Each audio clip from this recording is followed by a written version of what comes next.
Welcome back. You're now listening to His Dangerous Claim Part 2. Kindly state in the comment section what part of the continent you're watching from. Let's connect. The knock on my hotel room door was soft but insistent. 3 quick raps, a pause, then 2 more, the pattern. Damian had texted me so I'd know it was him. I opened the door and immediately wished I hadn't. He looked like hell.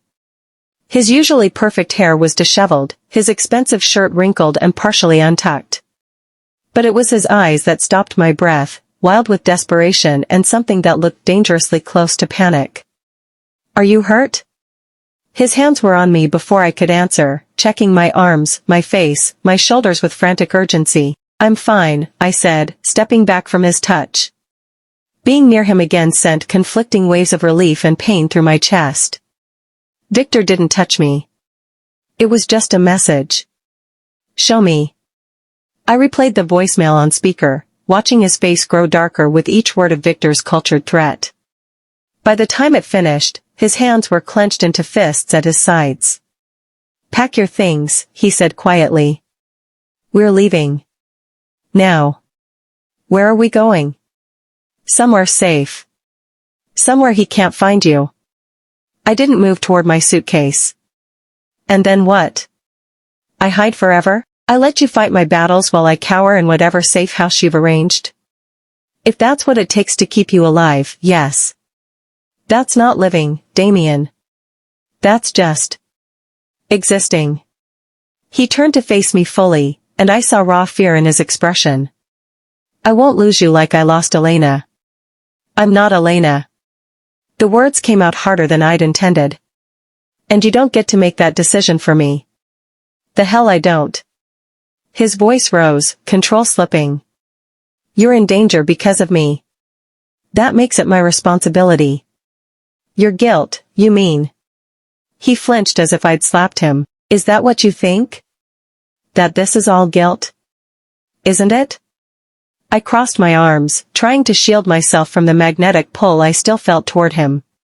You feel responsible for what happened to my father, so you're trying to save me to make up for it. You're wrong. Am I? Then tell me the truth, Damian. All of it. Not just the convenient parts. He ran a hand through his already messy hair, looking suddenly older than his years. The truth is complicated. Try me. He walked to the window, staring out at the city lights below. For a long moment, I thought he wouldn't answer. Then he began to speak, his voice quiet and carefully controlled. Your father's construction company was good. Too good. They were underbidding my people on several major contracts, projects worth millions of dollars. He paused. I could have competed fairly. Should have.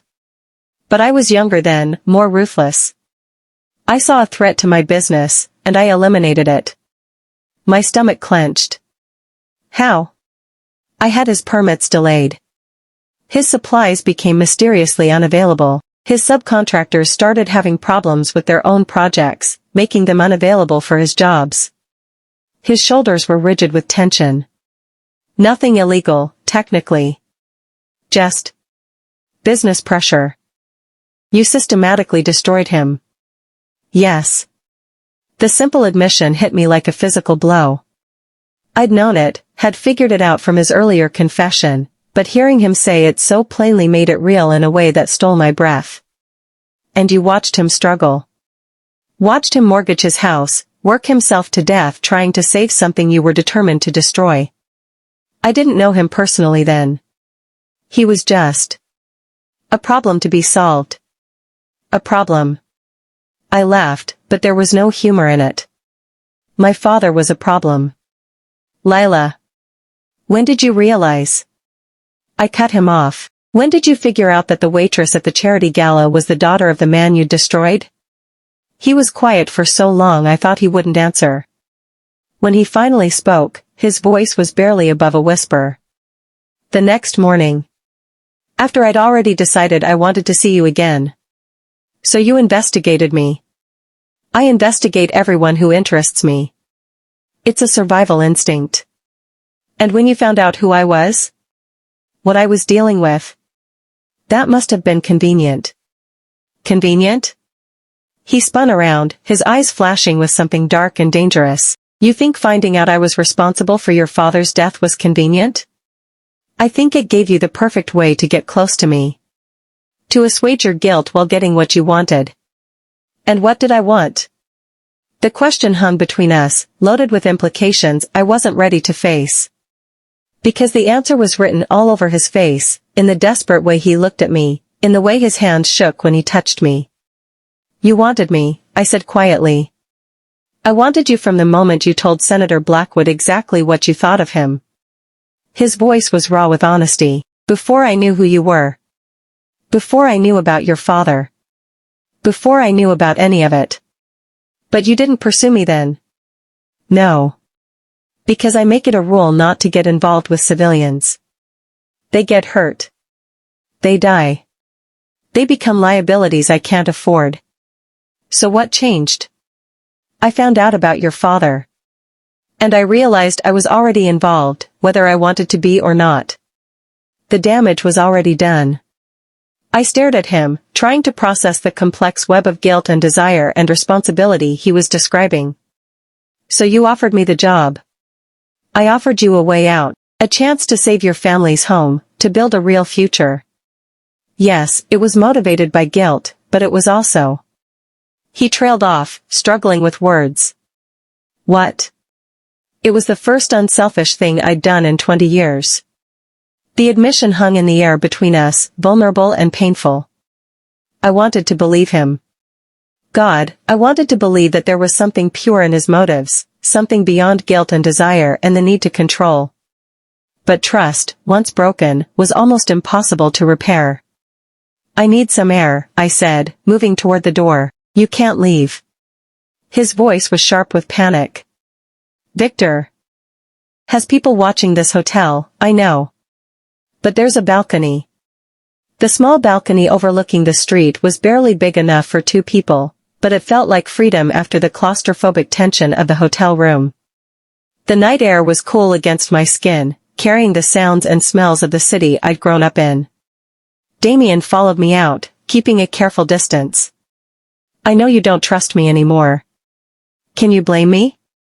No. He leaned against the railing, his profile sharp in the streetlight below. If I were you, I'd have walked away the moment I found out. I did walk away, and yet you called me when Victor found you.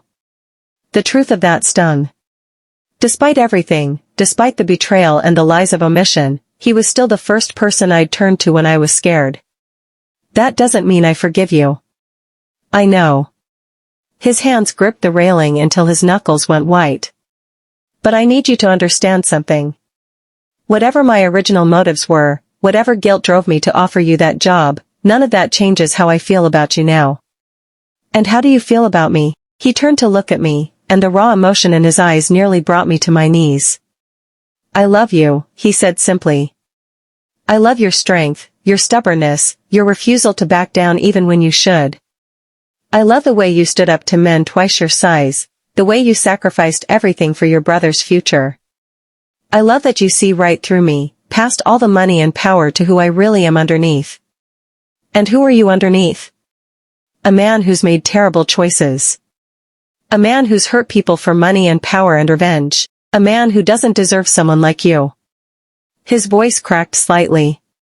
But a man who will spend the rest of his life trying to be worthy of you if you'll let him. Tears burned behind my eyes, but I refused to let them fall. Pretty words don't erase what you did to my family. No, they don't. He stepped closer, close enough that I could smell his cologne, feel the heat radiating from his body. But maybe actions can. What kind of actions? Let me destroy Viktor Kozlov. Not for revenge, not for business, for you. For the chance to keep you safe. And after that? What then? Then you decide. Whether you can forgive me. Whether what we have is worth the risk of my world. Whether you trust me enough to build something real together. I studied his face in the dim light, searching for any sign of deception. All I saw was desperate honesty and a love so fierce it took my breath away. I don't know if I can, I admitted. I know. He reached out, his fingers barely brushing mine. But will you let me try? Before I could answer, my phone buzzed with a text message. The display showed an unknown number, but I recognized the formal tone immediately. Change of plans, Miss Hayes. Tomorrow night is too long to wait. 1 hour. The warehouse address I sent you earlier. Come alone, or your dear brother will pay the price for your defiance. V. The blood drained from my face. Jake. Damian read the message over my shoulder, his entire body going rigid with fury. Son of a bitch. He has my brother. My hands were shaking so badly I could barely hold the phone. He has Jake. We don't know that for sure. This could be a bluff. Another text came through. This one was a photo. Jake, bound to a chair in what looked like an abandoned building. His face was bruised, his clothes torn, but his eyes were defiant even through the obvious fear. At the bottom of the image was a timestamp, 20 minutes ago. Oh God. My legs gave out, and I would have collapsed if Damian hadn't caught me. He really has him. He has my brother. Look at me. Damian's hands framed my face, forcing me to focus on his eyes instead of the terrible image on my phone. We're going to get him back. He wants me to come alone. Like hell you're going alone. If I don't, he'll kill Jake. I was hyperventilating now, panic clawing at my chest. This is my fault. I left your protection, and now Victor has my brother because he knows I'll do anything to save him. This is not your fault. His voice was granite hard with conviction. This is Victor's move, and it's exactly what I expected him to do. You expected this? I expected him to escalate. To find your weakness and exploit it. His thumbs traced over my cheekbones, wiping away tears I didn't realize I was shedding. Your brother was always going to be a target. At least this way, we can control the situation. Control it how? His smile was sharp and cold and absolutely terrifying. By giving Victor exactly what he wants. What does that mean? It means you're going to that warehouse. And I'm going to be waiting for him. I stared into his eyes, seeing the calculation there, the cold strategic mind that had made him powerful and dangerous. For the first time since I'd met him, I wasn't afraid of Damian Voss. I was grateful for him. What do you need me to do? Trust me. The 2 words hung between us, loaded with everything we'd been fighting about, everything that had been broken between us. Trust was the one thing I wasn't sure I could give him. But Jake was tied to a chair somewhere, scared and hurt because of choices I'd made. And Damian was the only person with the skills and resources to get him back alive. Okay, I said quietly. I trust you. Something shifted in his expression, relief, gratitude, determination. Then we're going to end this. Tonight. He pulled out his phone, speed dialing a number I didn't recognize. When someone answered, he spoke in rapid, clipped sentences. It's me. Victor has the girl's brother. Warehouse district in Brooklyn, I'll send you the address. I want a full team, but they stay back until I give the signal. No, she's going in alone. That's the only way this works. Because if Victor smells a trap, the kid dies. He hung up and turned back to me. My people will be there, but they'll stay hidden until I know Jake is safe. And then what? His smile was all predator now, sharp and deadly and beautiful in its violence. Then Viktor Kozlov learns what happens when someone threatens what's mine. What if something goes wrong? What if he kills you? Then my people will make sure you and Jake get out alive. He pulled me against him, holding me close enough that I could hear his heartbeat. But that's not going to happen. How can you be sure? Because I have something to live for now. His lips pressed against my temple, soft and warm. I have you. I wanted to tell him that he didn't have me, that I still hadn't forgiven him, that I didn't know if I ever could. But with my brother's life hanging in the balance and Victor's deadline approaching, those seemed like problems for tomorrow, if we lived to see tomorrow. We should go, I said. Not yet. He pulled back to look at me, his hand still framing my face. Before we do this, I need you to know something. What? If I don't make it out of this, there's a safety deposit box key taped under the bottom drawer of my desk. Everything you'll need is in there: money, documents, contacts. Enough to disappear and start over anywhere you want. Damian. And if I do make it out. He paused, his gray eyes intense. I want you to marry me. The words hit me like lightning. What? I know it's insane. I know you have every reason to say no. But I love you, Lila, and life is short and dangerous, and I don't want to waste another second pretending I don't want forever with you. I stared at him, speechless. An hour ago, I'd been ready to walk away from him forever. Now he was proposing, and the worst part was that some treacherous part of my heart was screaming yes. Ask me again tomorrow, I said finally. After we get Jake back. After we survive whatever's about to happen. Is that a maybe? Despite everything, the danger, the fear, the betrayal still raw between us, I found myself smiling. It's a we'll see. He kissed me then, hard and desperate and full of promises neither of us might live to keep. I kissed him back with equal desperation, pouring all my confused feelings into the press of lips and clash of tongues. When we broke apart, we were both breathing hard. Ready? He asked. I looked at my phone. 45 minutes until Victor's deadline. 45 minutes to save my brother and maybe find a way back to the man I was falling in love with despite myself. Ready, I said. But as we left the hotel room and headed into the night, I couldn't shake the feeling that everything was about to change, and not necessarily for the better. The warehouse looked like something out of a nightmare, all broken windows and rusted metal, squatting in the industrial wasteland of Brooklyn like a monument to urban decay. Damian parked his car 2 blocks away, his jaw tight with controlled tension. Remember the plan, he said, his hands gripping the steering wheel until his knuckles went white. You go in alone. Keep Victor talking while I get into position. Don't try to be a hero. What if he just shoots me the moment I walk in? He won't. But uncertainty flickered in his gray eyes. He needs you alive to get to me. That's the only leverage he has. I wasn't as confident as he sounded, but I nodded anyway. The alternative, leaving Jake in Victor's hands, wasn't an option. Your phone is recording everything, Damian continued, checking his watch. My people can hear what's happening, but they won't move until I give the signal. And if something goes wrong? His hand found mine in the darkness of the car, his fingers warm and strong. Then I'll find another way. I won't let anything happen to you or Jake. Promise me something, I said, squeezing his hand. If it comes down to choosing between Jake and me. Don't. Promise me you'll save him. He's just a kid, Damian. He has his whole life ahead of him.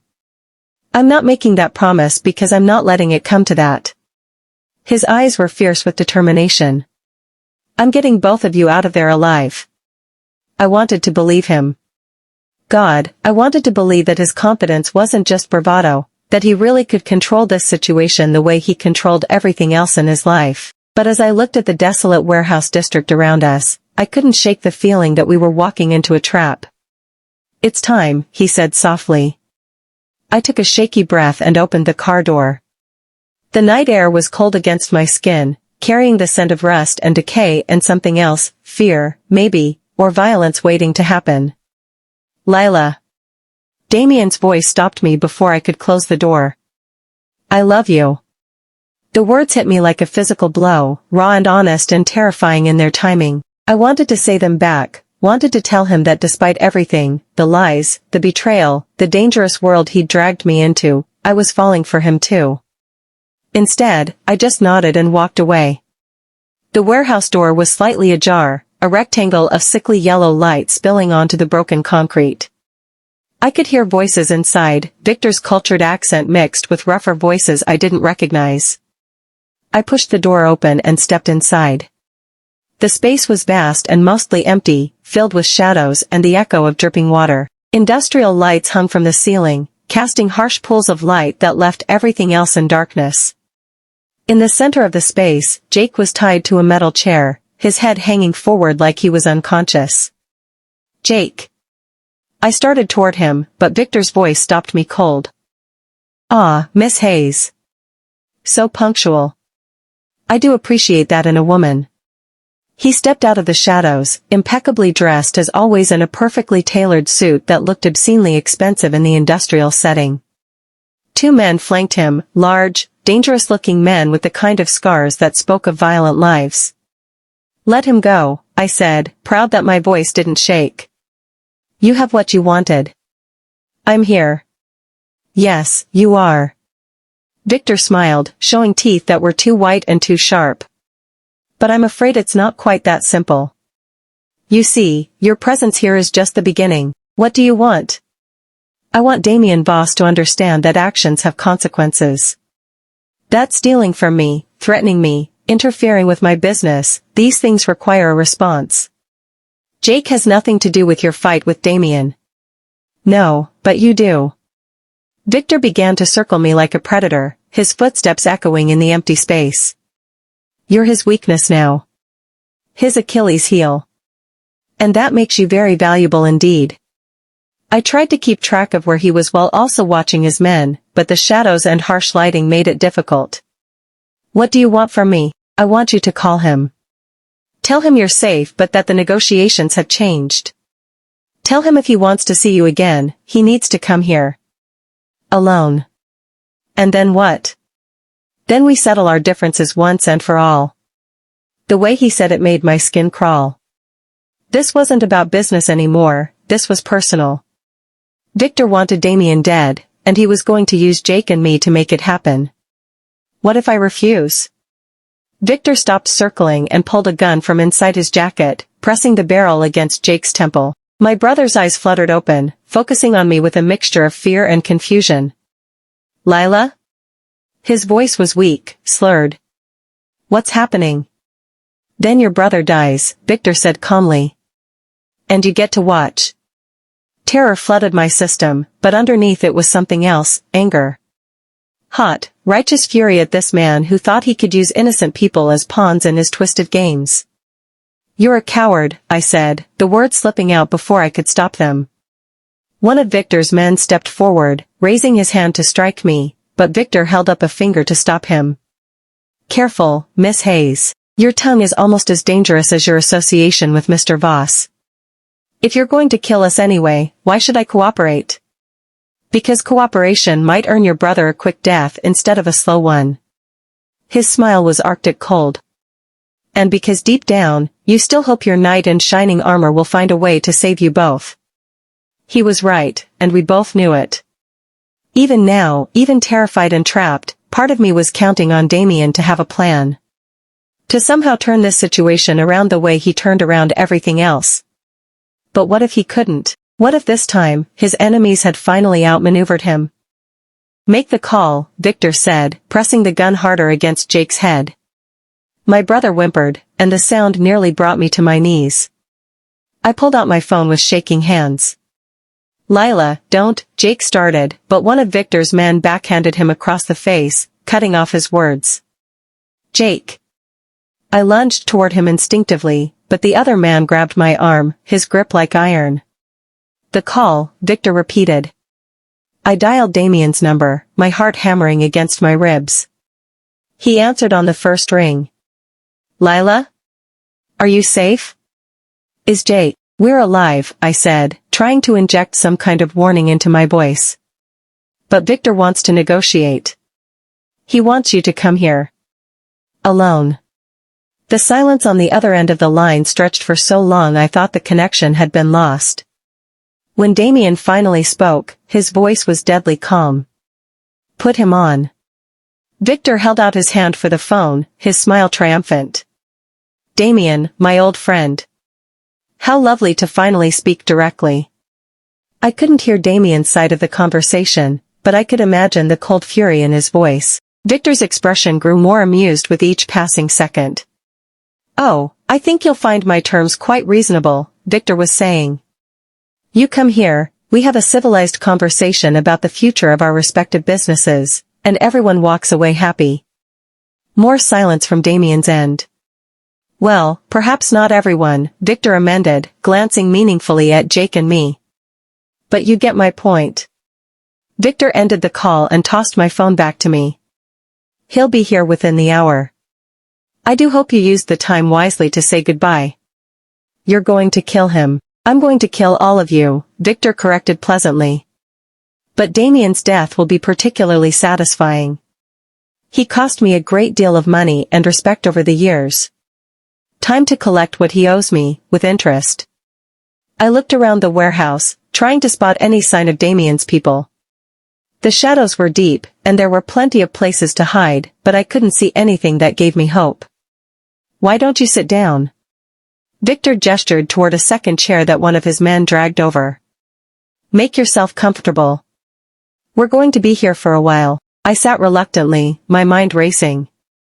The recording app on my phone was still running, assuming it was working in this industrial wasteland.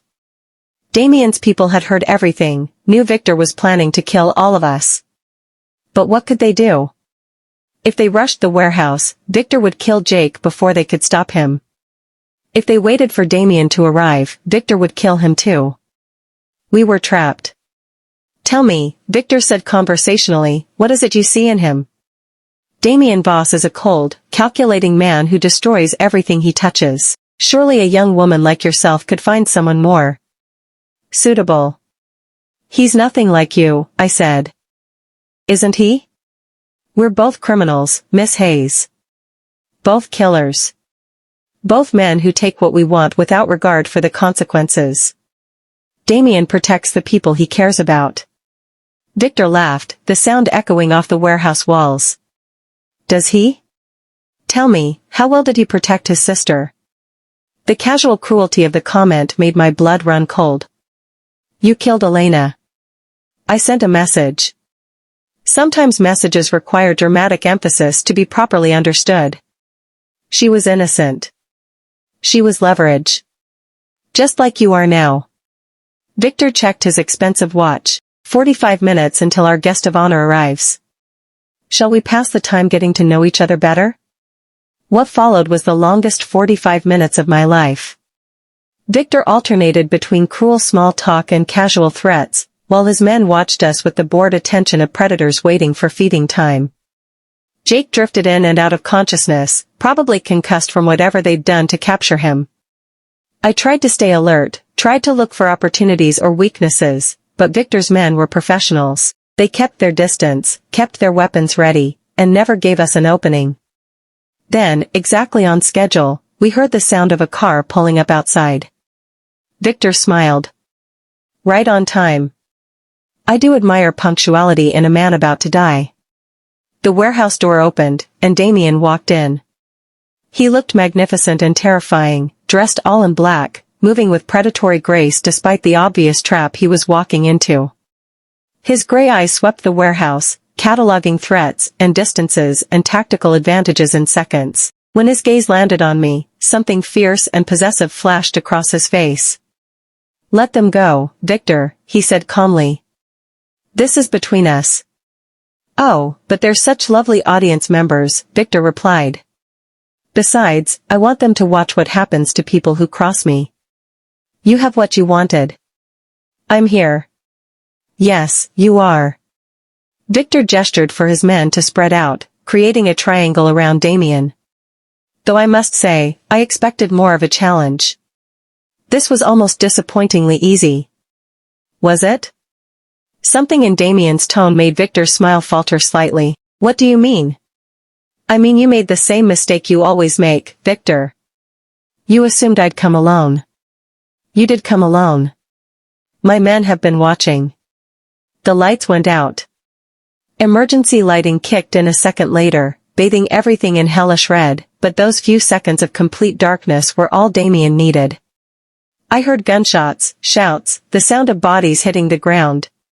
When the red lights revealed the scene again, one of Victor's men was down, and Damian was locked in hand-to-hand combat with the other. Victor himself was backing toward a side exit, his gun trained on Jake. Don't move. Victor shouted. Or the boy dies. Damian froze, his hands raised. Blood was running down his arm from what looked like a knife wound, but his eyes were alert and dangerous. "Let him go," Damian said. "Your fight is with me." "My fight is with everything you care about." Victor's voice was shaking now, his composure finally cracking. "You took everything from me, my territory, my reputation, my standing with the families. Now I'll take everything from you. Victor, listen to me." "No." Victor swung the gun toward me. "You listen. You're going to watch me kill them both, and then..." The gunshot was deafeningly loud in the enclosed space. Victor stumbled, looking down at the spreading red stain on his expensive shirt with surprise. Behind him, in the shadows of the side exit, a figure stepped forward. Marcus Romano, one of the men from the dinner at Lou Bernardine, lowered a smoking gun. "Victor," Marcus said with that cold smile I remembered. "You talk too much." Victor fell to his knees, then forward onto his face. The warehouse fell silent except for the sound of dripping water and Jake's labored breathing. "Marcus?" Damian's voice was wary. "What are you doing here?" "Cleaning up loose ends." Marcus stepped over Victor's body, his gun now pointed at Damian. "Victor was right about one thing, you have become quite the problem." My heart sank.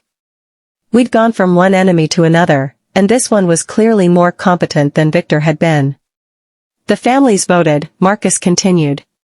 "You've become too unpredictable, too emotional. Bad for business. And they sent you to solve the problem.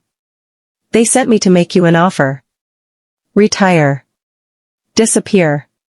Take your girl and go somewhere far away where you can't cause any more trouble."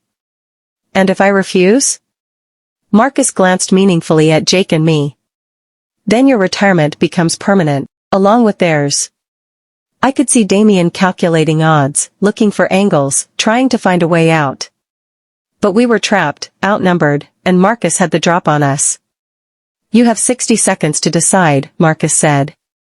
That's when Jake chose that moment to fully regain consciousness. "Lila," he said loudly, his voice echoing through the warehouse. "What's happening? Where are we?" The distraction lasted only a second, but it was enough. Damian moved like lightning, diving to the side as Marcus fired. The bullet sparked off concrete where he'd been standing. More gunshots erupted from the shadows, Damian's people, finally making their move.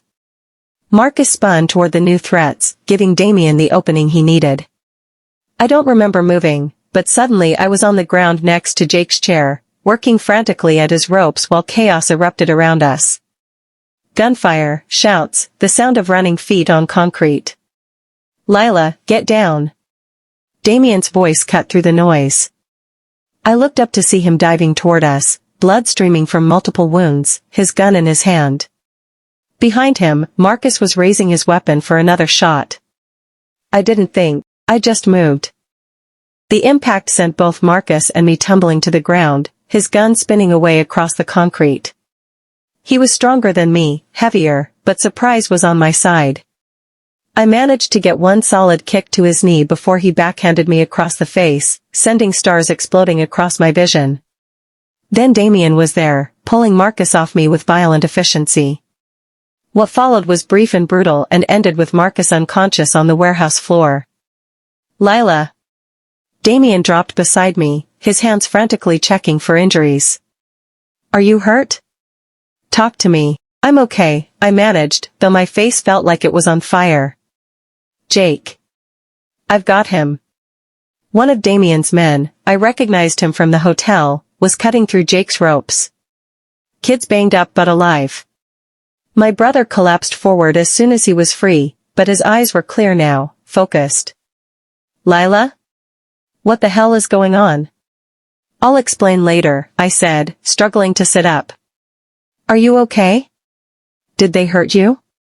"Just roughed me up a little when they grabbed me outside my dorm." He looked around the warehouse, taking in the bodies, the blood, the armed men. "Jesus, Lila, what kind of trouble are you in?" "The complicated kind," Damian said grimly. He was binding his wounded arm with a strip of cloth torn from his shirt, his face pale from blood loss.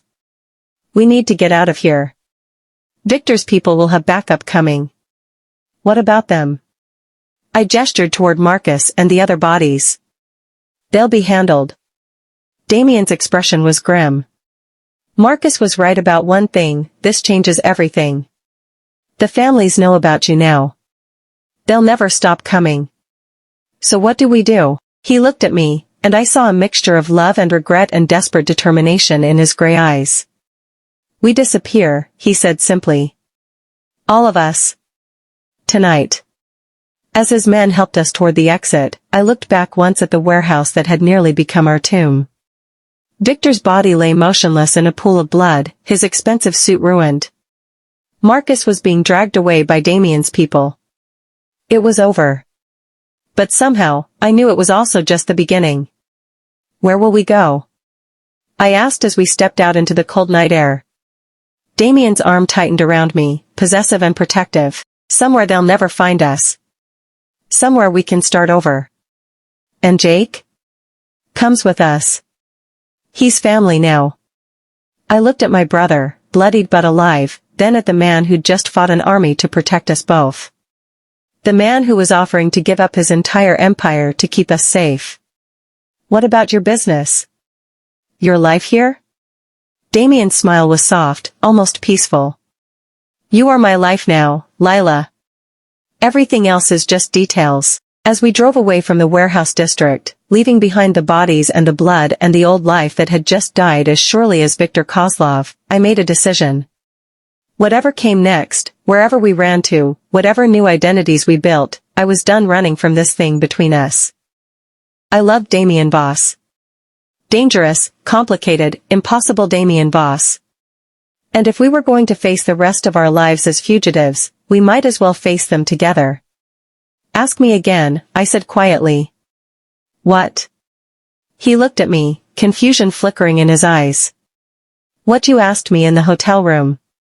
Ask me again. Understanding dawned, followed by hope so fierce it took my breath away. Lila Hayes, he said, his voice rough with emotion, will you marry me? Yes, I whispered, and kissed him as the city lights blurred past our window and we drove toward an uncertain but shared future. In the back seat, Jake groaned. Seriously? You guys are getting engaged right now? After we almost died? I laughed, surprising myself. When you almost die, it clarifies things. Great, Jake muttered. My sister's marrying a criminal. Mom and Dad would have loved this. Damian met my eyes in the rearview mirror, and we both smiled. Because Jake was right, our parents would have been horrified by this whole situation. But they also would have understood that love, real love, was worth any risk. Even if it got you killed. The safe house was nothing like I'd expected. Instead of some grim underground bunker, Damian had brought us to a sprawling estate in the Hamptons, complete with manicured gardens and an ocean view that took my breath away. It looked more like a vacation retreat than a hideout for fugitives. How is this supposed to keep us safe? Jake asked, limping beside me as we walked up the stone path. The bruises on his face were turning purple, but his eyes were alert and suspicious. It's like putting a target on our backs. Sometimes the best place to hide is in plain sight, Damian replied, his own injuries hidden beneath a fresh shirt and jacket. Only the careful way he held his left arm betrayed how badly he'd been hurt in the warehouse fight. Inside, the house was elegant but lived in, with comfortable furniture and personal touches that suggested someone actually called this place home. A woman in her 50s appeared from the kitchen, wiping her hands on a dish towel. Mr. Voss, she said warmly. I wasn't expecting you this soon. Change of plans, Mrs. Chen. I hope you don't mind the company. Of course not. She smiled at Jake and me, but I caught the way her eyes catalogued our injuries, our general state of dishevelment. I'll prepare the guest rooms. Are you staying long? We'll see. After she bustled away, I turned to Damian. Who is she? Mrs. Chen has been taking care of this place for 20 years. Her husband runs security. They're completely trustworthy. And this house? Bought it under a shell company 5 years ago. As far as anyone knows, it belongs to a reclusive tech billionaire who's never here. I walked to the floor-to-ceiling windows overlooking the ocean, trying to process the events of the last few hours. 6 hours ago, I'd been sitting in a hotel room, angry and betrayed and ready to walk away from Damian forever. Now I was wearing his ring, a simple band he'd somehow produced from his jacket pocket, and we were planning a life as fugitives. Lila? Jake appeared beside me, concern written across his bruised features. Are you okay? Define okay, I said with a laugh that sounded more hysterical than amused. Hey. He put a gentle hand on my shoulder. Look at me. I turned to face my little brother, though at 6'2", he hadn't been little for years. I'm sorry, Jake. I'm so sorry you got dragged into this. You didn't drag me into anything. Some psychopath grabbed me off the street. His jaw tightened. Though I'm still waiting for an explanation about why. I glanced toward Damian, who was speaking quietly with Mrs. Chen near the kitchen. How did I explain to my pre-med student brother that I'd fallen in love with a man who operated outside the law? That my choices had put Jake's life in danger? It's complicated, I said finally, so I gathered. The guy you're apparently engaged to had a small army rescue us from what looked like a mob execution. That's definitely complicated. Jake. Are you in love with him? The direct question caught me off guard. What? It's not a hard question, Lila. Are you in love with him? I looked across the room at Damian, watching as he moved with that characteristic blend of grace and controlled violence. Even injured and exhausted, he commanded the space around him like a king surveying his domain. Yes, I said quietly. I think I am. Even though he's obviously some kind of criminal? He's not a bad man, Jake. He's just... I searched for the right words. He's complicated. The world he lives in doesn't follow normal rules. The world he's dragged you into, you mean? There was no accusation in Jake's voice, just concern, but it still stung because he was right. I had been dragged into Damian's world, step by step, choice by choice, until I was in so deep I couldn't find my way back to the surface. I chose this, I said, more to convince myself than him. Did you? Or did you just run out of other options? Before I could answer, Damian appeared beside us. How are you feeling? He asked Jake. Like I got kidnapped by the Russian mob, Jake replied dryly. But thanks for asking. Victor wasn't Russian. He was Ukrainian. Different kind of criminal entirely. Oh, well that makes all the difference. I could hear the tension building between them and stepped in quickly. Jake needs to see a doctor. Those head injuries. Already handled, Damian said. Dr. Martinez will be here within the hour. He's completely discreet. Let me guess, he's on your payroll too? Damian's expression didn't change, but something cold flickered in his eyes. Dr. Martinez has treated injuries that hospitals would be required to report to the police. That makes him useful to people in my line of work. Your line of work, Jake repeated. Which is what, exactly? Because from where I'm sitting, it looks a lot like organized crime. Jake, I warned. No, it's a fair question, Damian said calmly. I import and export goods. I provide financing for business ventures that traditional banks won't touch. I mediate disputes between parties who prefer to avoid the court system. That's a very diplomatic way of saying you're a criminal. I'm a businessman who operates in the gray areas of the law. Gray areas. Jake's laugh was bitter. Is that what we're calling it? The conversation was interrupted by the arrival of Dr. Martinez, a slight man in his 60s who carried himself with the quiet competence of someone who'd seen everything and asked no questions. He examined Jake thoroughly, pronouncing him concussed but stable, then moved on to Damian's knife wound. You need stitches, he told Damian. And probably should have gotten them hours ago. Can you do it here? Of course. But you need to be more careful. You're not 20 anymore. As Dr. Martinez worked on Damian's arm, I found myself studying my fiancé's face, a word that still felt surreal. He endured the stitching without flinching, his attention focused on his phone as he made arrangements for our new life. New identities. Offshore accounts. Safe passage to whatever country would become our new home. The reality of it was starting to sink in. I would never see my old apartment again, never work another normal job, never have coffee with girlfriends or browse in bookstores or do any of the thousand small things that made up an ordinary life. But as I watched Damian coordinate our escape with the same ruthless efficiency he brought to everything else, I realized I didn't care about those things as much as I thought I would. What I cared about was the man who'd walked into a trap to save my brother.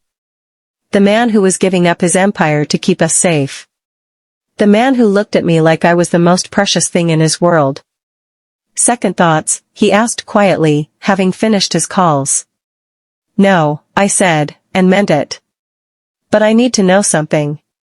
What? After we disappear, after we start over somewhere new, will it ever be over? Will they ever stop looking for us? His hesitation told me everything I needed to know. I don't know, he said finally. Probably not. Men like Marcus, like the people who sent him, they don't forgive. They don't forget. So we'll spend the rest of our lives running. Maybe. Or maybe we'll find a place far enough away, isolated enough, that we can build something real. And Jake? What kind of life is that for him?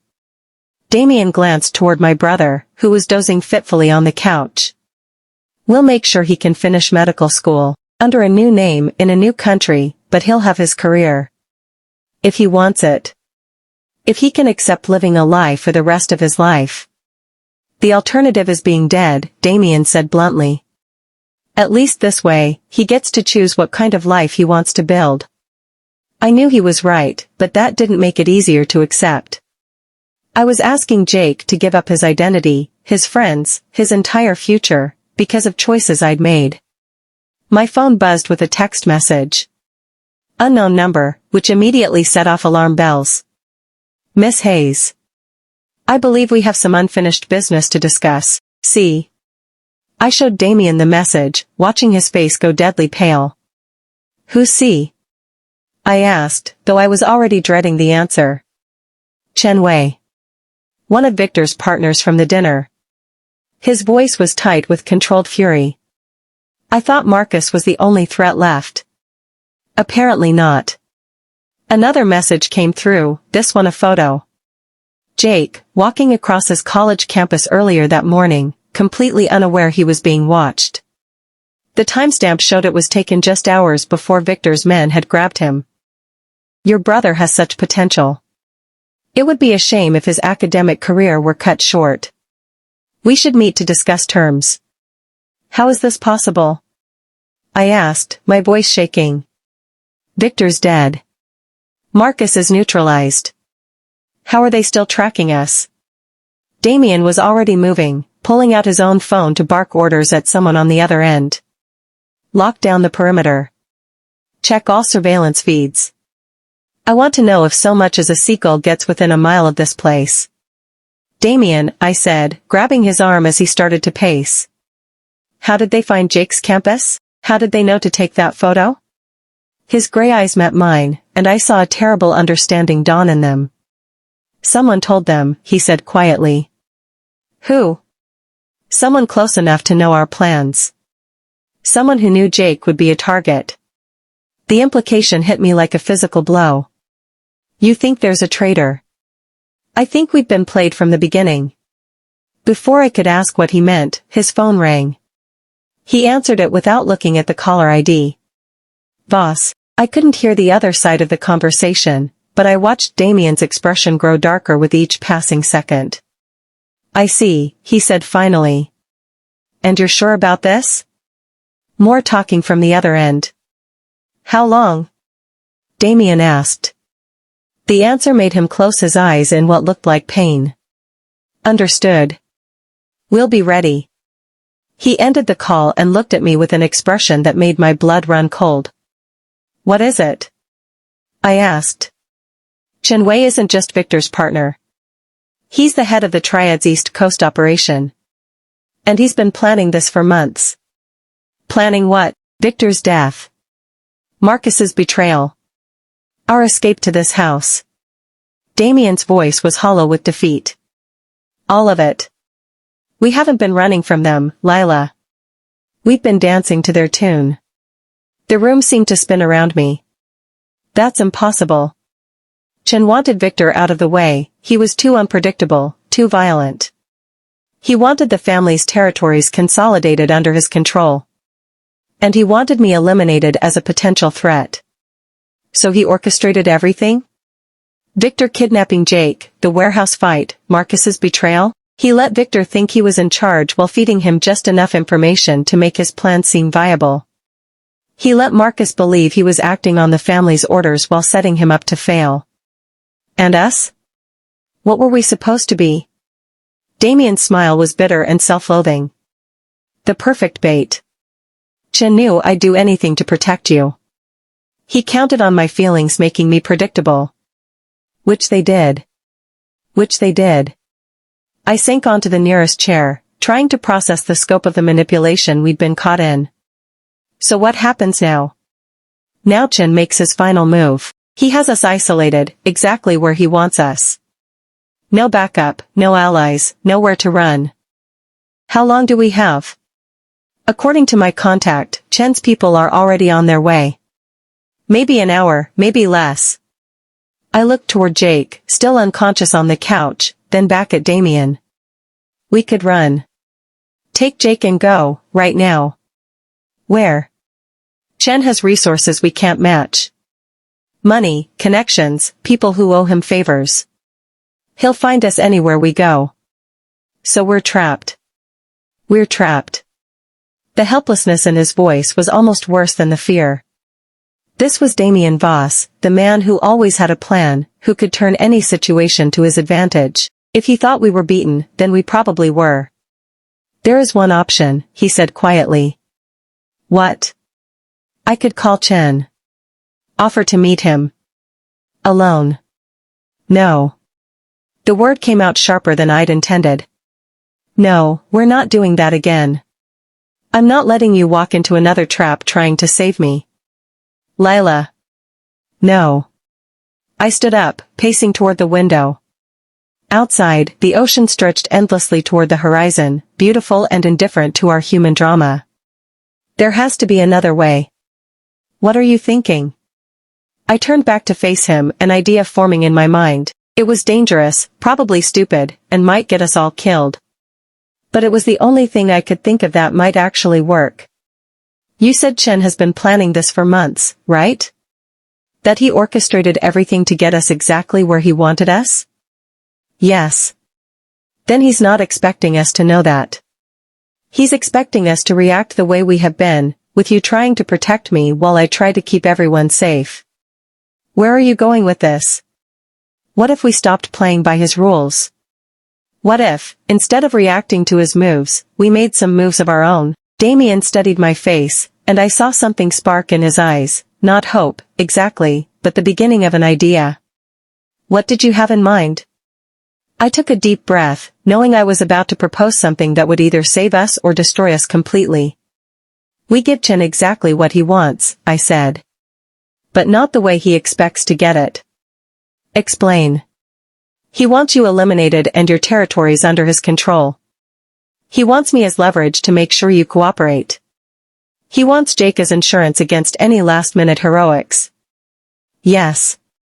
Then let's give him all of that, but on our terms, not his. As I outlined my plan, I watched Damian's expression shift from skepticism to understanding to something that might have been admiration. It's incredibly dangerous, he said when I finished. More dangerous than sitting here waiting for Chen's people to arrive? No. But if it goes wrong? If it goes wrong, we're no worse off than we are now. I moved closer to him, taking his hands in mine. Damian, I'm tired of being a victim in other people's games. I'm tired of running, tired of hiding, tired of letting men like Chen and Victor and Marcus decide what happens to my life. What you're suggesting isn't just dangerous. It's the only chance we have to actually win this thing instead of just surviving it. He stared at me for a long moment, and I could see him weighing options, calculating risks, trying to find some safer alternative. There wasn't one, and we both knew it. Okay, he said finally. We'll do it your way. But Lila. What? If this goes wrong, if something happens to me, you take Jake and you run. You don't look back, you don't try to save me, you just run and keep running until you find somewhere safe. Nothing's going to happen to you. Promise me. I started to argue, but the look in his eyes stopped me. This wasn't a negotiation, this was him asking me to give him the peace of mind he needed to go through with my insane plan. I promise, I said. Good. He kissed me softly, his lips warm and gentle against mine. Now let's go save our lives. As we woke Jake and began explaining the situation, I tried not to think about all the ways my plan could go catastrophically wrong. Tried not to acknowledge the voice in my head that whispered we were about to walk into a trap that would make Victor's warehouse look like child's play. Instead, I focused on the man beside me, the brother I was fighting to save, and the future we might actually have if we could somehow survive the next few hours. Outside, the sun was setting over the ocean, painting the sky in shades of red and gold. It should have been beautiful. Instead, it looked like the world was on fire. And maybe, I thought as Chen's first cars appeared on the horizon, it was. The gunshots echoed across the estate like thunder, shattering the evening silence. I hit the ground hard, my ears ringing, concrete chips from the bullet impact stinging my cheek. Lila. Damian's voice cut through the chaos. Stay down. I crawled toward the sound of his voice, staying low as more shots rang out. The carefully manicured gardens around us erupted in fountains of dirt and shredded flowers as Chen's men opened fire from multiple positions. Where's Jake? I shouted over the gunfire. Safe house basement with Mrs. Chen, Damian called back. He was crouched behind a stone planter, blood already seeping through his shirt from what looked like a new wound. He's secure. Relief flooded through me, followed immediately by fresh terror as I realized how badly outnumbered we were. Chen's people had surrounded the estate, turning our supposed sanctuary into a killing field. How many? I asked, army crawling across the terrace to reach Damian's position. Too many. His face was grim as he checked his weapon. At least a dozen, probably more. So much for my brilliant plan. Your plan was good, Chen was just better prepared than we thought. A figure moved in the shadows near the garden wall, and Damian fired 3 quick shots. The figure dropped, but 2 more immediately took its position. We can't stay here, I said, looking around desperately for better cover. They'll surround us. Already have. He pointed toward the house, where muzzle flashes were visible in several windows. They're inside too. My heart clenched. Mrs. Chen is probably dead. His voice was flat, emotionless, but I could see the pain in his eyes, along with her husband and most of my security team. The weight of that loss hit me like a physical blow. Kind, motherly Mrs. Chen, who'd offered to prepare guest rooms and worried about whether we were staying long. She had hidden Jake and came out to help fight off Chen Wei's men. Now she's gone because of this war between men who treated human lives like chess pieces. This is my fault, I whispered. No. Damian's hand found mine, squeezing tight. This is Chen's fault. And mine for not seeing it coming. Another volley of gunfire erupted, closer this time. I could hear voices shouting in what sounded like Mandarin, coordinating their approach. We need to move, Damian said. Can you make it to the pool house? I looked across 50 yards of open lawn to the small building near the cliff's edge. It might as well have been 50 miles. Do we have a choice? Not really. Then let's go. We broke cover together, sprinting across the exposed ground as bullets whined past our heads. The pool house seemed impossibly far away, and I was certain with every step that the next shot would find its mark. We made it halfway before Damian stumbled. Damian! He kept running, but I could see the dark stain spreading across his back. He'd been hit, badly, but he was still moving on pure adrenaline and determination. Keep going, he gasped. Don't stop. We crashed through the pool house door together, collapsing onto the tile floor as bullets shattered the windows above our heads. Damian rolled onto his side, pressing his hand to his shoulder where blood was flowing freely. how bad? I asked, pulling off my jacket to use as a makeshift bandage. Bad enough. His voice was getting weaker. But not fatal. Not yet. I pressed the jacket against his wound, trying to stop the bleeding. His shirt was already soaked through, and I could feel how much blood he was losing. You need a hospital. What I need, he said with a pained smile, is for Chen's people to stop shooting at us. Can your men get through? The ones who are still alive are pinned down at the main gate. They can't reach us without better firepower. More gunfire erupted outside, followed by the sound of breaking glass. They were getting closer, methodically clearing the grounds. How long do we have? I asked. Minutes, maybe less. I looked around the pool house, searching for anything that might help us. Pool equipment, some deck chairs, a small bar area, nothing that would stop bullets or armed men. Then I saw it. A landline phone mounted on the wall near the bar. Does that work? I asked, pointing. Damian followed my gaze. Should. It's on a separate line from the main house. Then I'm calling Chen. Lila, no. Yes. I was already moving toward the phone, staying low to avoid the windows. This was always going to end with him and us in the same room. At least this way, we control the circumstances. You don't understand. Chen doesn't negotiate. He doesn't make deals. He eliminates problems. Then we'll have to convince him we're more valuable alive than dead. I dialed the number Chen had used to call me earlier, praying he would answer. He picked up on the second ring. Miss Hayes. His voice was calm, cultured, completely at odds with the violence happening around us. I trust you're enjoying the evening's entertainment? Call off your men, I said without preamble. I want to make a deal. I'm afraid that's not how this works. You don't have anything I want. I have Damian Voss. Who will be dead within the next 10 minutes. Along with you and your brother. The casual way he said it made my blood run cold. What do you want, Chen? Really want? I want Damian's territory. I want his connections. I want his offshore accounts. And I want the satisfaction of knowing that the man who thought he could threaten me is dead. And after that? After you kill us all? What then? There was a pause.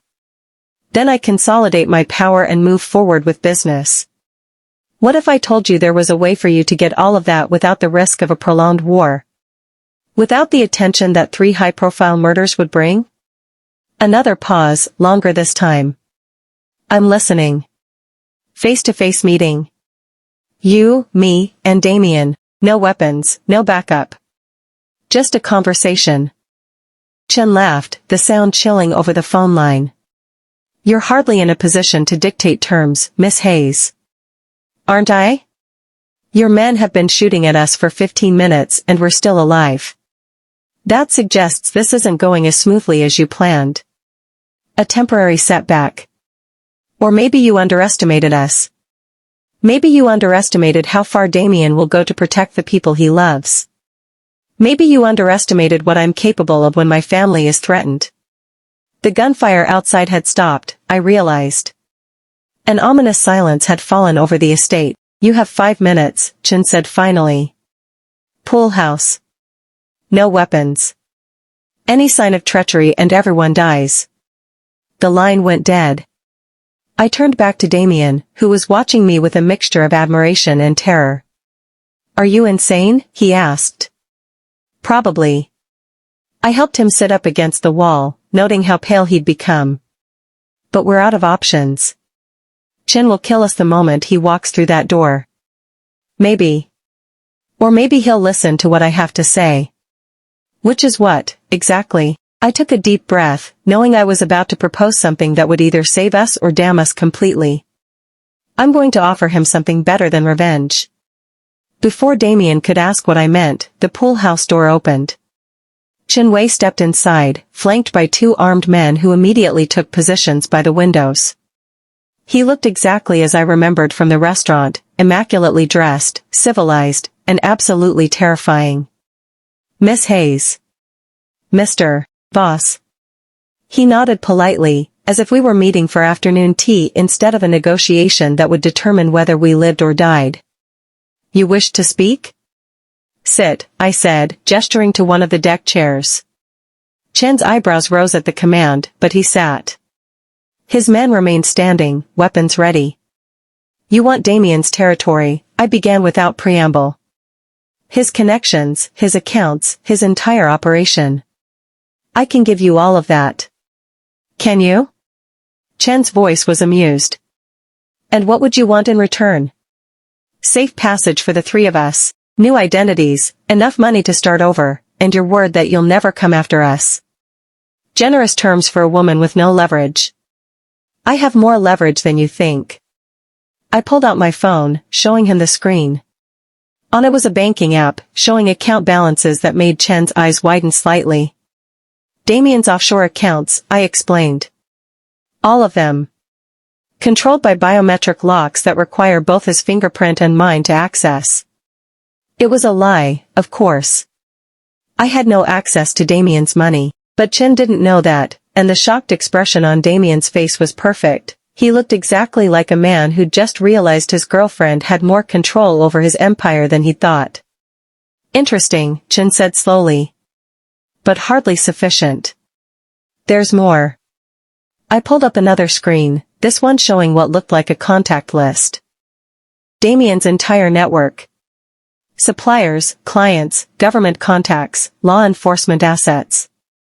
Everyone who's made his operation possible.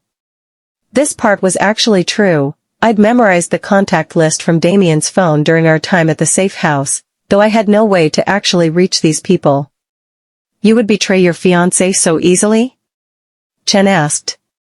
I would do anything to save my brother, I replied. And myself. Damian's the one who got us into this mess with his ego and his refusal to respect your authority. Damian made a soft sound, pain or protest, I couldn't tell. When I glanced at him, I saw understanding in his eyes. He knew what I was doing, knew I was playing a role, and he was letting me do it even though it meant painting him as the villain. And what guarantee do I have that this information is accurate? Chen asked. Test it. Pick one contact, one account, one piece of information. Verify it's real. Chen studied me for a long moment, then pulled out his own phone. He spoke quietly in Mandarin to someone on the other end, giving what sounded like instructions. We waited in tense silence for several minutes. Outside, I could hear his men moving around the grounds, securing the area. Inside, Damian was growing paler by the minute from blood loss. Finally, Chen's phone buzzed with a message. He read it, and I saw something shift in his expression. Remarkable, he said. You really do have access to his accounts. I kept my face carefully neutral, even though my heart was hammering. Whatever his people had found, it had convinced him I was telling the truth. So, I said. Do we have a deal? Chen was quiet for a long moment, considering. The accounts and contacts in exchange for safe passage, it's acceptable. And my brother? Will be released unharmed, along with you and Mr. Voss. Relief flooded through me, but I kept my voice steady. I'll need guarantees. Your word isn't enough. What kind of guarantees? A wire transfer. $1 million to an account of my choosing, as proof of good faith. And 24 hours to disappear before you take control of Damian's operation. Agreed. It was almost too easy, which made me nervous. But Chen seemed genuinely convinced that he was getting everything he wanted. There's just one more thing, I said. What? I want to see my brother. I want to confirm he's safe before I transfer anything. Chen nodded to one of his men, who spoke into a radio. A few minutes later, Jake appeared in the doorway, supported by another of Chen's people. He was conscious but unsteady, his face pale with fear and confusion. Lila, he said when he saw me. What's happening? Everything's going to be okay, I told him, hoping it was true. Just stay calm. Chen pulled out his phone again, apparently setting up the wire transfer. While he was distracted, I caught Damian's eye and mouthed a single word, "Ready?" He nodded almost imperceptibly. Because this was all an elaborate lie, of course. I had no access to Damian's accounts, no way to hand over his operation, and no intention of betraying him. But I did have one thing Chen didn't expect. I had a backup plan. "The transfer is complete," Chen said, showing me his phone screen. $1 million, as promised. "Now, if you would be so kind as to begin the account transfers?" "Of course." I lifted my phone, positioning my finger over the screen as if to authorize a transfer. Just one moment. Instead of touching the banking app, I activated the emergency beacon Damian had given me days ago, the one I'd completely forgotten about until this moment. It would send our location and a distress signal to his remaining people, the ones Chen thought were pinned down at the front gate. But it would also take several minutes for help to arrive. Several minutes during which Chen would realize he'd been played, and we'd all probably die. I touched the screen. Nothing happened for a few seconds. Then Chen's phone buzzed with what was obviously a failure notification. His expression went from satisfaction to confusion to cold fury in the span of heartbeats. "It seems," he said quietly, "that you've been less than honest with me, Miss Hayes." "It seems," I replied, "that you should have done more research before underestimating us." Chen raised his hand, and his men lifted their weapons. That's when the real gunfight began.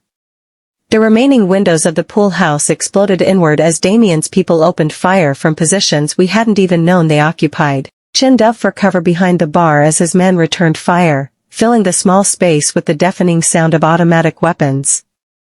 I grabbed Jake and pulled him down behind an overturned table, covering his body with mine as bullets flew overhead. Across the room, Damian had somehow found the strength to arm himself with a weapon from one of the fallen guards. "Stay down," he shouted over the gunfire. "Whatever happens, stay down." The battle lasted maybe 3 minutes, but it felt like hours. When the shooting finally stopped, the pool house looked like a war zone. 2 of Chen's men were down, and Chen himself was slumped against the bar, clutching a wounded arm. But he was still alive. And still dangerous. "You think you've won," he said, his cultured voice now rough with pain. "You think this changes anything?" Damian struggled to his feet, his weapon trained on Chen. Blood was still flowing from his wounds, but his hands were steady. "It changes everything," he said. "You lost, Chen. Your operation, your reputation, your credibility with the other families, it's all over." Chen laughed bitterly. "You have no idea what you've started. I'm not the only one who wanted you dead, boss. I'm just the one who came closest to succeeding. Then I guess we'll deal with the others when the time comes."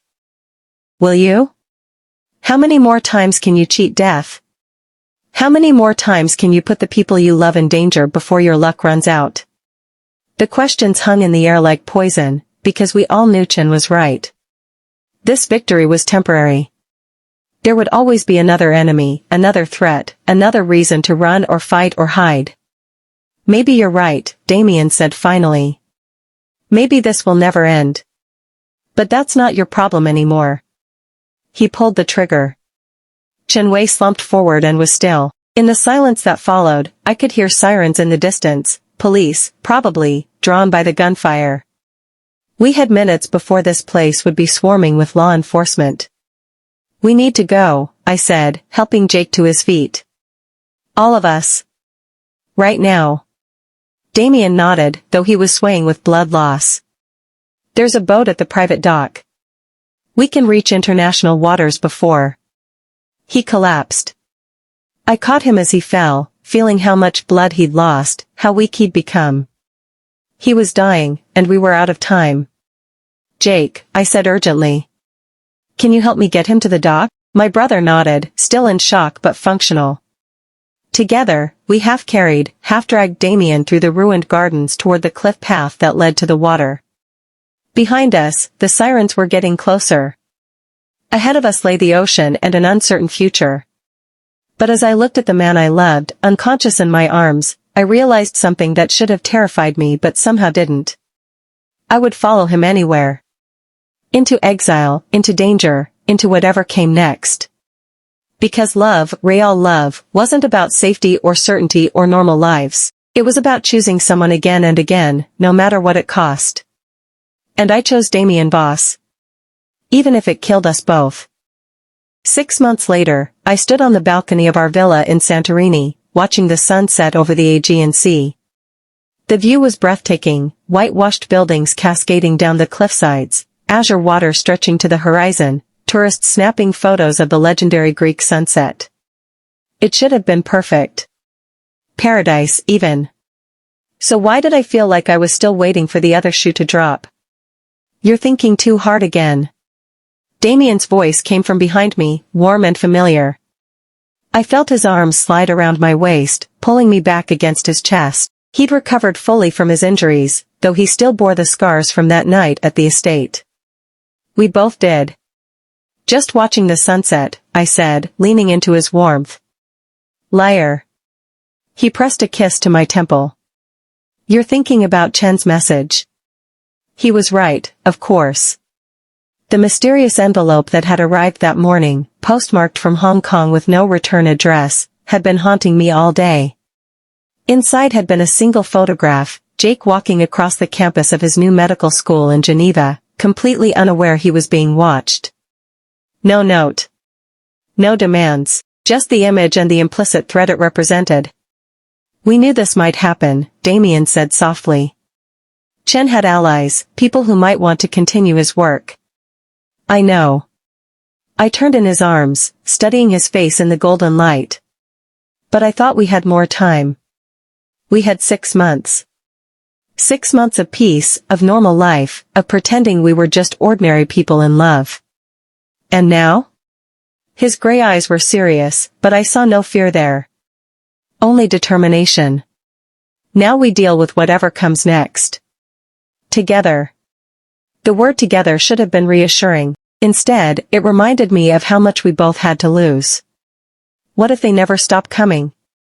I asked. What if this is our life forever, running, hiding, looking over our shoulders? Then we make the best of it. He cupped my face in his hands, his thumbs tracing over my cheekbones. I'd rather spend a lifetime running with you than a day of safety without you.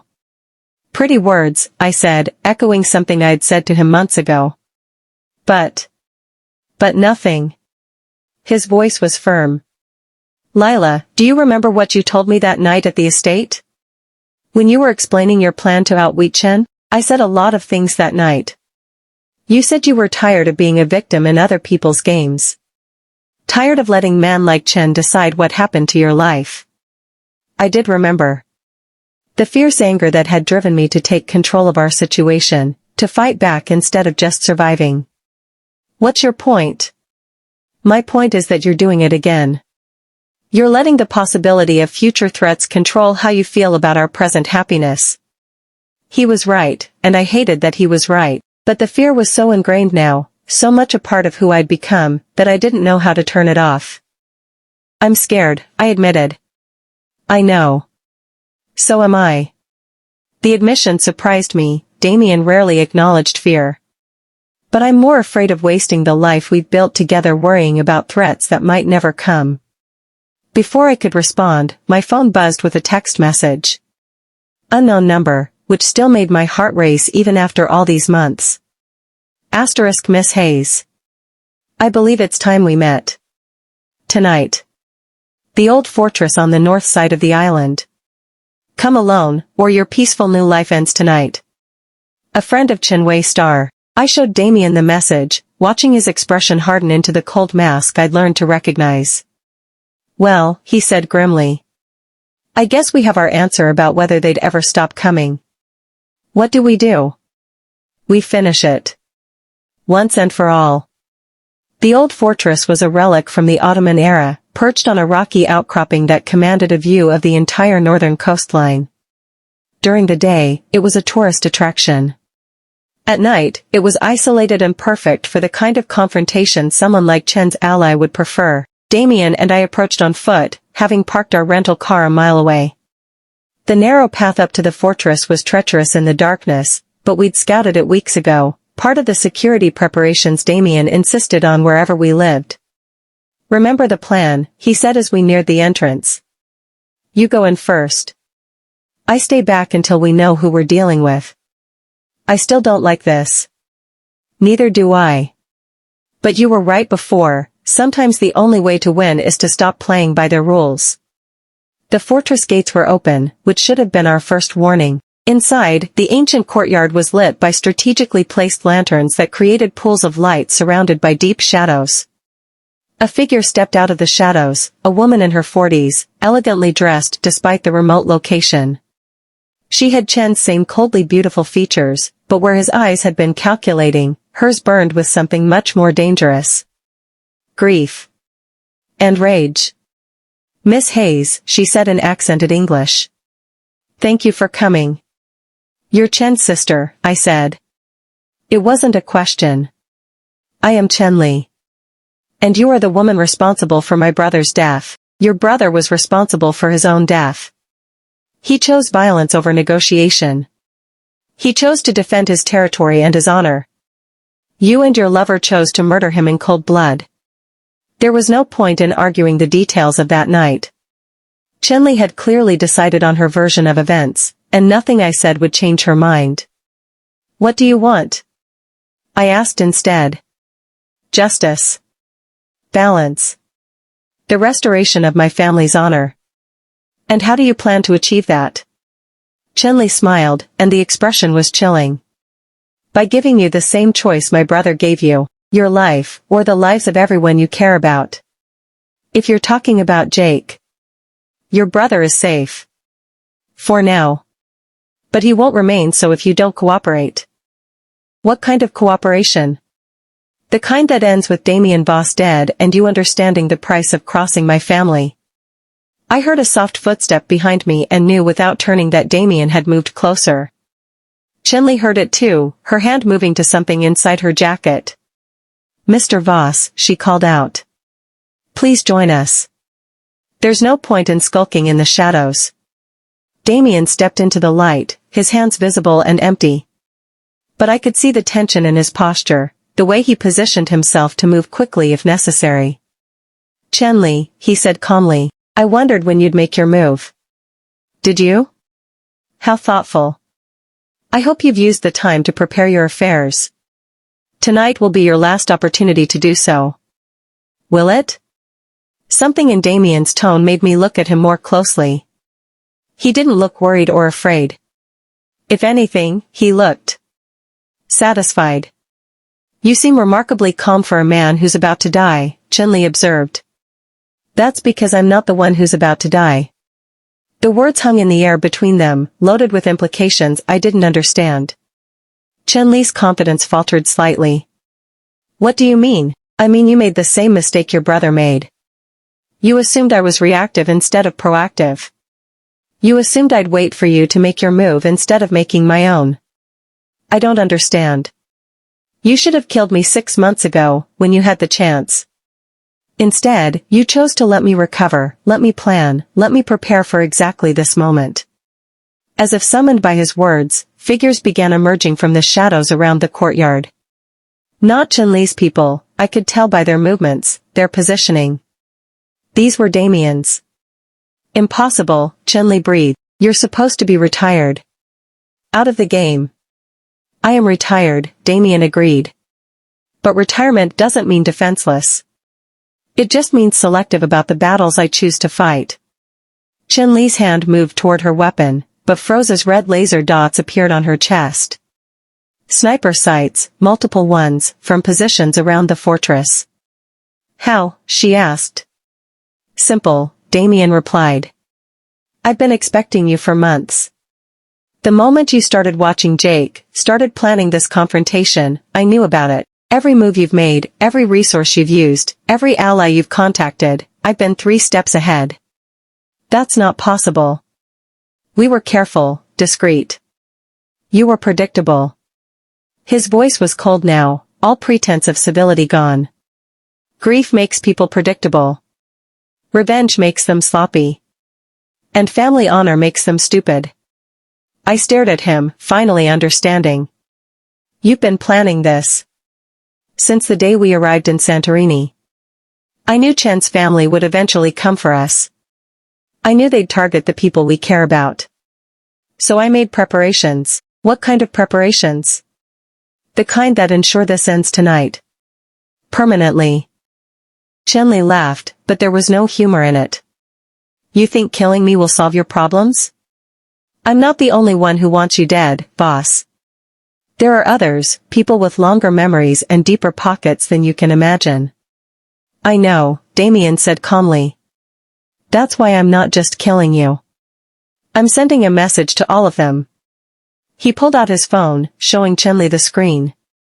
On it was what looked like a news article, the headline visible even from where I stood: Triad princess killed in terrorist attack, Greek authorities investigate. Tomorrow morning, Damian continued, the world will learn that Chenli, sister of the late Chen Wei and heir to his criminal empire, died in a bombing at an archaeological site in Santorini.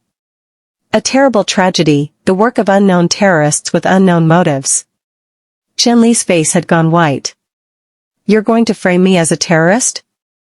I'm going to erase you, Damian corrected. You, your organization, your family's reputation, everything. By the time the smoke clears, the Chen name will be synonymous with terrorism and extremism. No legitimate business will work with your people. No government will protect you. No criminal organization will risk association with you. You can't. I can. And I will. Unless. Unless what?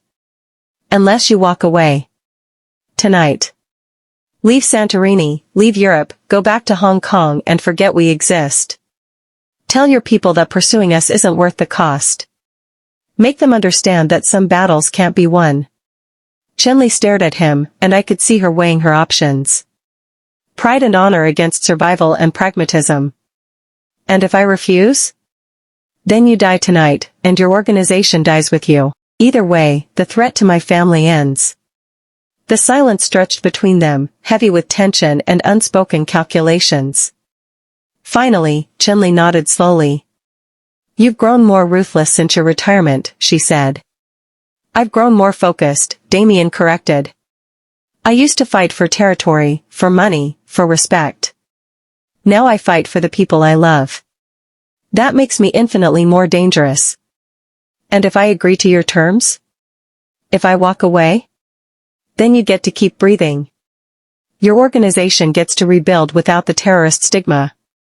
And we never see each other again. Chenli looked around the courtyard, taking in the red laser dots still trained on her, the figures in the shadows, the complete tactical disadvantage she faced.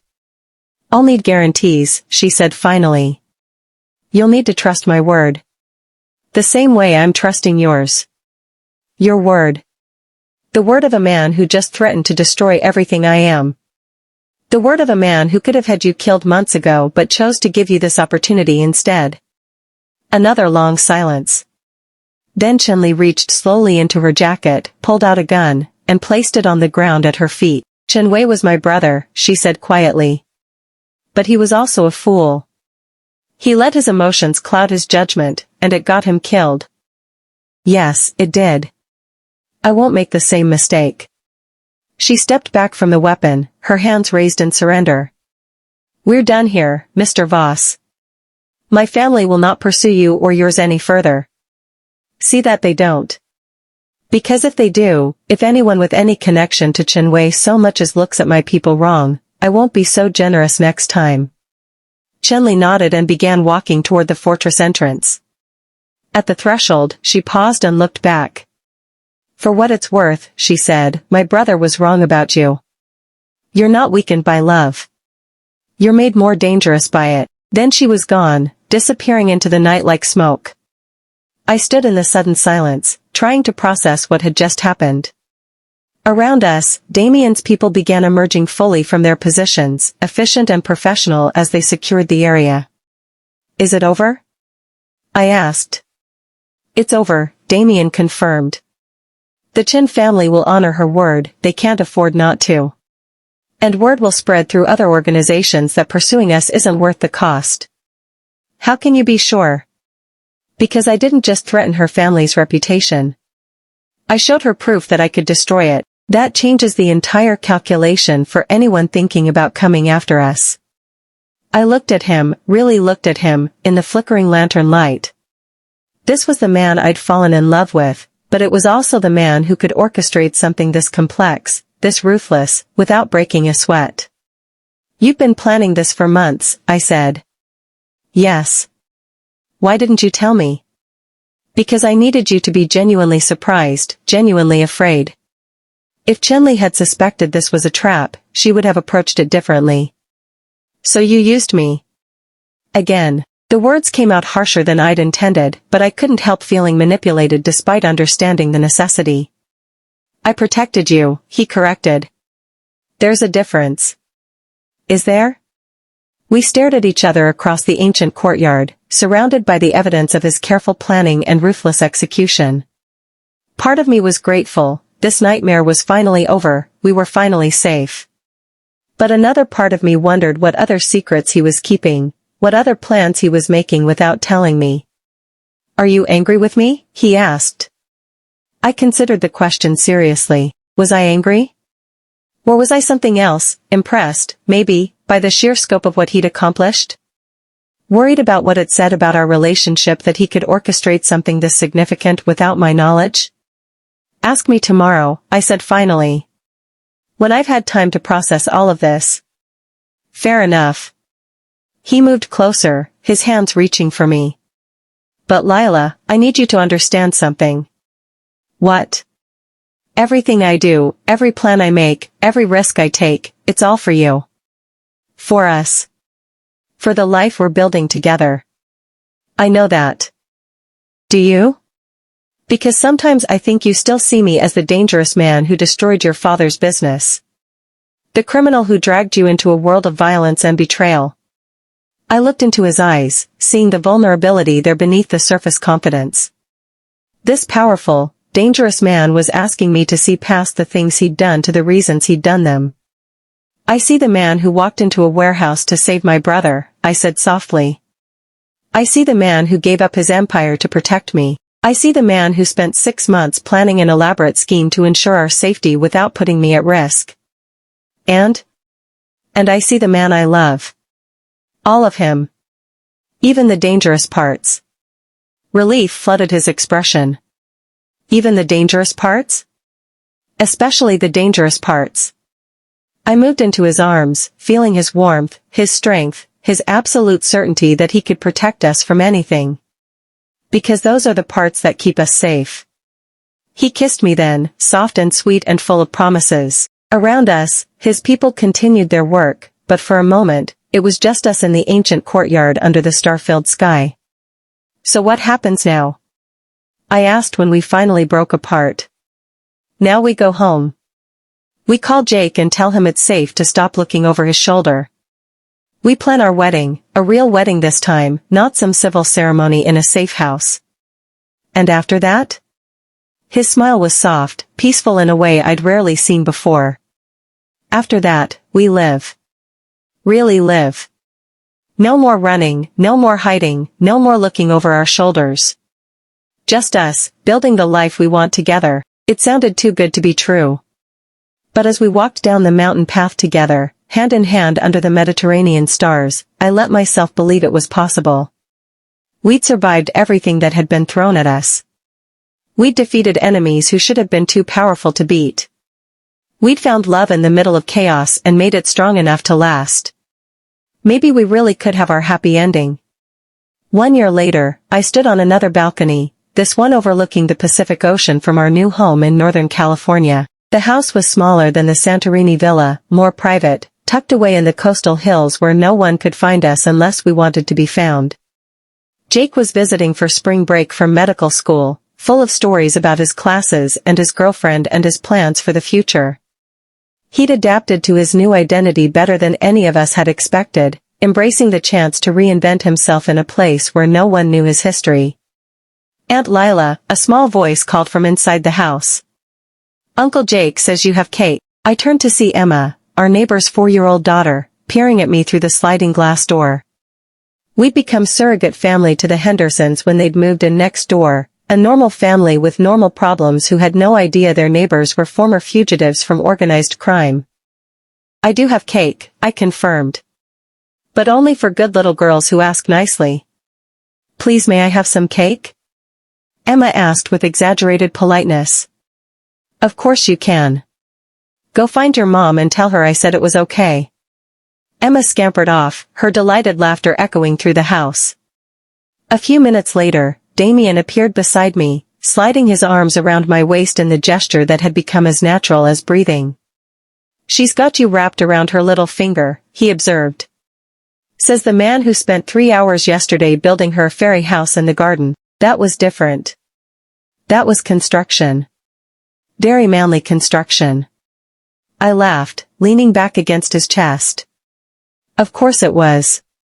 We stood in comfortable silence, watching the waves crash against the rocks below.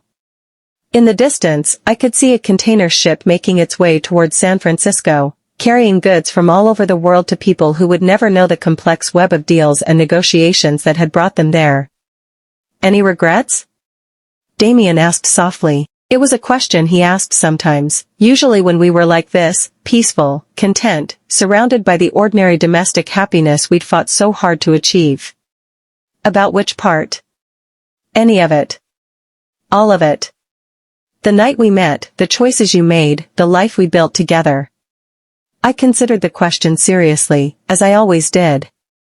Did I regret the waitressing job that had brought us together? The contract I'd signed that had tied my fate to his? The dangerous world I'd been dragged into, the violence I'd witnessed, the people we'd lost along the way? No, I said finally. No regrets, even about your father? About the way we met? That was the hardest part, the thing that had taken the longest to forgive. But time and love and the perspective that came with surviving impossible odds had softened even that bitter edge. Your people destroyed his business, I said carefully. But you didn't order it personally. You didn't know him, didn't know us. You were just playing the game according to the rules you'd learned. That doesn't make it right. No, it doesn't. But it makes it understandable, and it makes what you did afterward, the job offer, the protection, the way you changed your entire life to keep us safe, it makes all of that meaningful. He was quiet for a moment, and I knew he was thinking about the man he used to be versus the man he'd become. The transformation hadn't been easy for either of us, but it had been necessary. I love you, he said simply. I love you too. Even the dangerous parts? Especially the dangerous parts. It had become our ritual, this exchange of promises and reassurances, a reminder of how far we'd come and how much we'd been willing to risk for each other. Lila. Jake's voice called from inside the house. The Hendersons are here for dinner. Coming. I called back, but I didn't move immediately. Instead, I turned in Damian's arms, looking up into the gray eyes that had captured my attention that first night at the charity gala. Ready to play house with the neighbors? I asked. Always, when it's with you. We headed inside together, toward the sounds of laughter and conversation and normal life. Toward Jake telling embarrassing stories about my childhood and Emma demanding more fairy houses and Mrs. Henderson asking for my pasta sauce recipe, toward the life we'd built from the ashes of the old one. As we joined our makeshift family around the dinner table, I caught Damian's eye across the room. He smiled, not the sharp, predatory smile I'd first fallen for, but something softer, warmer, more real. This was his dangerous claim, I realized. Not the possessive demand he'd made that first night, but something deeper and more permanent. He'd claimed not just my body or my loyalty, but my future. My dreams. My definition of what love could be. And I'd claimed him right back. Outside, the sun was setting over the Pacific, painting the sky in shades of gold and crimson. Tomorrow would bring new challenges, new joys, new moments to add to the life we were building together.